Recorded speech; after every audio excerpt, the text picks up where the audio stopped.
சென்னையில் இருசக்கர வாகனத்தில் சென்ற இளைஞர் மீது பேருந்து ஏறி இறங்கியதில் சம்பவ இடத்திலேயே அவர் பரிதாபமாக உயிரிழந்தார். இது தொடர்பான கூடுதல் தகவல்களை செய்தியாளர் சசிதரன் வழங்க கேட்கலாம். சசிதரன், வணக்கம். சசிதரன், இந்த விபத்து எப்படி நிகழ்ந்தது? சசிதரன், முழு விவரங்கள் என்ன?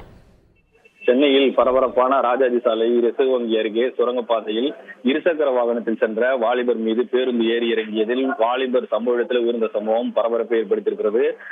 35 வயது மதிக்கத்தக்க வாலிபர் ஒருவர் தனது டியோ வாகனத்தில் தலைமைச் செயலகத்தை கடந்து ரிசர்வ் வங்கி அருகில் இருக்கக்கூடிய சுரங்கப்பாதையில் சென்று கொண்டிருக்கிறார். அப்போது எதிர்பாராத விதமாக நிலை தடுமாறி அவர் கீழே விழுந்த நிலையில் பின்னால் வந்த தடமின் 13A தியாகராய நகரிலிருந்து பிராட்வே நோக்கி செல்லும் மாநகர பேருந்து ஏறி இறங்கி இருக்கிறது. அவர் ஹெல்மெட் அணிந்த நிலையும் அவர் தலையில் பேருந்து ஏறி இறங்கியதால் அவர் தலை நசுங்கி சம்பவ இடத்திலே விழுந்திருக்கிறார். தகவல் அறிந்து சம்பவ இடத்திற்கு வந்த பூக்கடை போக்குவரத்து புலனாய்வு போலீசார் உடலை கைப்பற்றி அரசு ஸ்டான்லி பொது மருத்துவமனைக்கு அனுப்பி வைத்து இந்த சம்பவம் குறித்து வழக்கு பதிவு செய்து விசாரணை மேற்கொண்டு வருகின்றனர். அவர் தடல் நசுங்கி இருக்கிறதால் அடையாளம் தெரியாத ஆண் நபர் யார் என்பது குறித்தான விசாரணையை போக்குவரத்து புலனாய்வு ஆய்வாளர் இந்திரா தலைமையில் வழக்கு பதிவு செய்து விசாரணை மேற்கொள்ளப்பட்டு வருகிறது.